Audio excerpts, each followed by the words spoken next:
जो सफेद चादरें थी ना, वो दिखने में सफेद थी, लेकिन उन पे 21 बच्चों के खून के दाग थे, जो इस सरकार के ऊपर है, एनडीए की सरकार के, प्रधानमंत्री जी के, शिक्षा मंत्री जी के ऊपर है, जिसका जवाब उनको देना है। अगर वहां जो टीम काम करे उन्होंने तय किया, तो 20 तारीख का मार्च होगा और एक स्ट्रॉन्ग मार्च होगा कि पूरे देश को पता लगेगा कि मार्च कैसे होगा। नहीं, कत्ल तो तब हो गया था जब संवाद खत्म हो गया था। जब हम अंग्रेजों के खिलाफ भी लड़े हैं, ऐसे प्रोटेस्ट तब भी हुए, तो अंग्रेज भी संवाद करते थे। हमें शहीद आजम सरदार भगत सिंह जी का प्रोटेस्ट याद है, इवन गांधी जी का प्रोटेस्ट याद है, उसमें भी संवाद होते थे। आपकी क्या डिमांड्स है, हम क्या पूरी कर सकते हैं। मैं कहता हूँ 100% पूरी नहीं होती, लेकिन एक संवाद होता है, हेल्दी टॉक होती है कि भाई चलिए आपकी इतनी मांग हम लोग मान लेते हैं। लेकिन पिछले 21 दिन में जो हमने देखा, वो ये स्पष्ट करता है कि कोई मरे या जिए, सरकार को फर्क नहीं पड़ता। वो जो सफेद चादरें थी ना, वो दिखने में सफेद थी, लेकिन उन पे 21 बच्चों के खून के दाग थे, जो इस सरकार के ऊपर है, एनडीए की सरकार के, प्रधानमंत्री जी के, शिक्षा मंत्री जी के ऊपर है, जिसका जवाब उनको देना है। वो सफेद नहीं थी, वो उसमें दाग जो जनता को नजर आ रहे हैं, लेकिन सरकार को नजर नहीं आ रहे। और जिस तरह से आपने मारपीट की है, जिस तरह आपने अपशब्दों का प्रयोग किया, ये आपकी संवेदनहीनता का जीता जागता उदाहरण है कि बच्चों को लेके देश में जो वैज्ञानिक दृष्टिकोण रखते हैं, या फिर बच्चों के लिए लड़ रहे हैं, या शिक्षा के प्रति आपकी नजरिया बुरा है।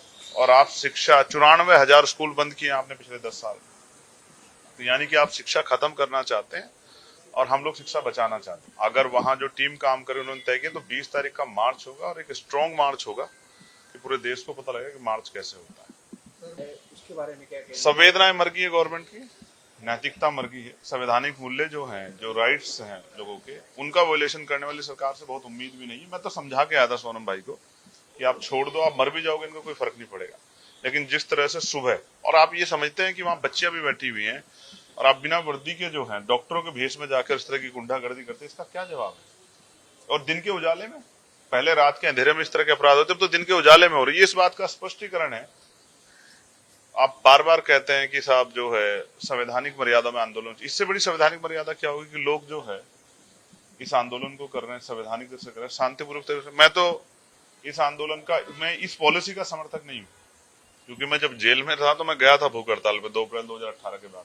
8 दिन की भूख हड़ताल के बाद मुझे समझ में आया था, मेरे साथी ने समझाया कि मैं मर भी जाऊंगा तो सरकार को फर्क नहीं पड़ता। इसलिए मैं अम्बेडकराइट हूँ, डॉक्टर बाबा साहब अम्बेडकर के रास्ते से जाके, सड़कों के आंदोलन से, पत्राचार से, इन सब चीजों से हम लोग लड़ते हैं। लेकिन भूख हड़ताल का रास्ता मैं सही नहीं मानता था। मैंने उनको समझाया था कि आप हट छोड़ दो, लेकिन उन्होंने कहा कि 20 तारीख का प्रोटेस्ट करा दो मजबूत, तो फिर मैं छोड़ दूंगा। लेकिन आज उन्हें जो मुझे उनकी पत्नी को भी देखिए गिड़गिड़ाते हुए देखा, वो कह रही है कि मुझे नहीं मिलने दे रहे हैं। ये कौन सी पॉलिसी है कि आप अपने पति के पास फोन नहीं ले जा सकते हो, उनकी हालत नहीं जान सकते, उनकी रिपोर्ट्स नहीं देख सकते हो? और बीजेपी का आईटी सेल जो है, एक पेपर जो है मेडिकल रिपोर्ट का, जो 13/7 का है, उसको जारी कर रहा है। तो इसका मतलब आपकी पूरी न्यूज झूठ पे टिकी हुई है। तो देश देख रहा है कैसे आप युवाओं को चल रहे हैं, कैसे युवाओं के लिए लड़ने वाले को चल रहे हैं। इसका जवाब देगा देश आपको। हाल ही फिलहाल में टीएम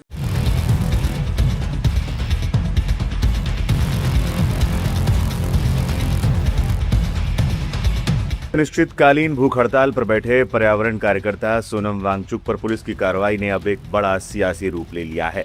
वांगचुक को जंतर मंतर से जबरन उठाकर अस्पताल में भर्ती कराए जाने के बाद लोकसभा में नेता प्रतिपक्ष राहुल गांधी ने मोदी सरकार पर सीधा और बेहद तीखा हमला बोला है।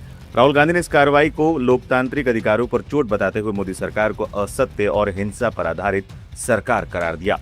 सोनम वांगचुक को पुलिस द्वारा घटनास्थल से हटाए जाने के बाद से ही विपक्ष ने सरकार के खिलाफ मोर्चा खोल दिया है। कांग्रेस नेता राहुल गांधी ने पहली बार इस मुद्दे पर प्रतिक्रिया देते हुए सोशल मीडिया प्लेटफॉर्म एक्स पर लिखा, मोदी सरकार का मूल आधार असत्य और हिंसा है। जंतर मंतर पर शांतिपूर्ण अनशन कर रहे सोनम वांगचुक जी को वहां से हटाना गलत है।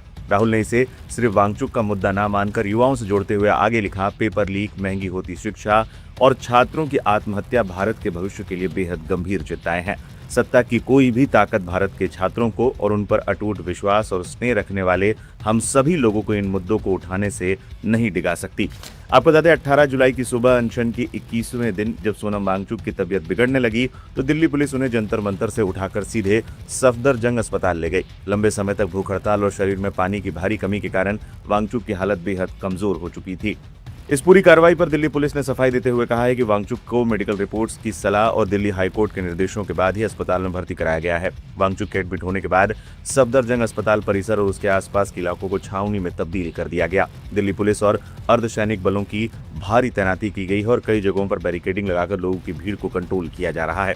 एक तरफ राहुल गांधी इस मुद्दे पर सरकार को घेर रहे हैं तो दूसरी तरफ सोनम वांगचुक की पत्नी गीतांजलि ने भी अस्पताल प्रशासन पर कई गंभीर आरोप लगाए हैं। गीतांजलि का कहना है कि बार बार अनुरोध करने के बावजूद अस्पताल प्रशासन उन्हें वांगचुक की मेडिकल रिपोर्ट नहीं दे रहा है। उन्होंने अस्पताल में पारदर्शिता की कमी का आरोप लगाते हुए स्वतंत्र जांच कराने तक की मांग कर डाली। अभी मैं ये सफदरजंग हॉस्पिटल के बाहर खड़ी हूँ जहाँ पर सोनम वांगचुक को एडमिट किया गया है। आज सुबह उन्हें जंतर मंतर की साइड से यहाँ पर लाया गया बिना उन्हें बताए या बिना मुझे बताए, और कल शाम को ही सफदरजंग के ही डॉक्टर्स ने उनका चेकअप किया था और सारे वाइटल्स नॉर्मल थे और पोटेशियम उनका 4.3 था शाम को 4:15 बजे। लेकिन अभी हमें कह रहे हैं कि पोटेशियम 2.9 हो गया है और लाइफ थ्रेटनिंग है। लेकिन जब हमने कहा कि रिपोर्ट दिखाइए, क्योंकि हम बिना रिपोर्ट के कुछ भी उनको देना नहीं चाहते हैं, मैंने क्लियरली ये कहा है कि कुछ भी ओरल या इंट्रावेनस बिना मेरी कंसेंट के उनको नहीं दिया जाएगा, और जो भी दिया जाएगा वो रिपोर्ट के बेसिस पे दिया जाएगा। लेकिन वो हमें वो रिपोर्ट दिखा तो रहे हैं जिसमें 2.9 है उनका पोटेशियम, लेकिन दे नहीं रहे। तो इसीलिए ये ट्रांसपेरेंसी की वजह से मुझे ये ट्रस्ट में प्रॉब्लम आ रहा है। और ऊपर से अगर ये मेडिकल ही इशू था तो इतने पुलिस यहाँ क्या कर रही है, और सेकेंडली हमारा फ़ोन हमें क्यों नहीं ले जाने दिया जा रहा सोनम को। तो ये जैसे सफदरजंग हॉस्पिटल नहीं है, जैसे सफदरजंग प्रिजन है ऐसा लग रहा है। इतने सारे पुलिस हैं उस फ्लोर पे, और जो 2.9 ये कह रहे हैं जिसके बेसिस पे ये इंट्रावेनस देना चाहते थे पोटेशियम, जो मैंने मना कर दिया है, वो 2.9 मेडिकली पॉसिबल नहीं है कि एक ही शाम में 4.3 से 2.9 आ जाए। मैम, क्या आपको लग रहा है कि सोनम की हंगर स्ट्राइक तोड़वाने की कोशिश की जा रही है? हाँ, डेफिनेटली ये तो उनकी रूल बुक का ही एक पार्ट है। ये तो हमको पता ही था कि वो कोशिश करेंगे कि जो मंडे, एक्चुअली ये जो पिछले 20 दिनों से प्रोटेस्ट चल रहा है, ये एक मिसाल है देश में कि जिस जेनजी को इतना उनके बारे में बुरा भला कहा जा रहा था, उसी जेनजी ने ये दिखाया है कि कितने पीसफुल प्रोटेस्ट से, कितने सही तरीके से हम अपनी मांगों को आगे रख सकते हैं। तो ये प्रोटेस्ट इतने अच्छे तरीके से किया जा रहा है, और इसीलिए सोनम वांगचुक इसके साथ ये जुड़े, बहुत ऑर्गेनिकली इसके साथ जुड़े, क्योंकि उनको यूथ की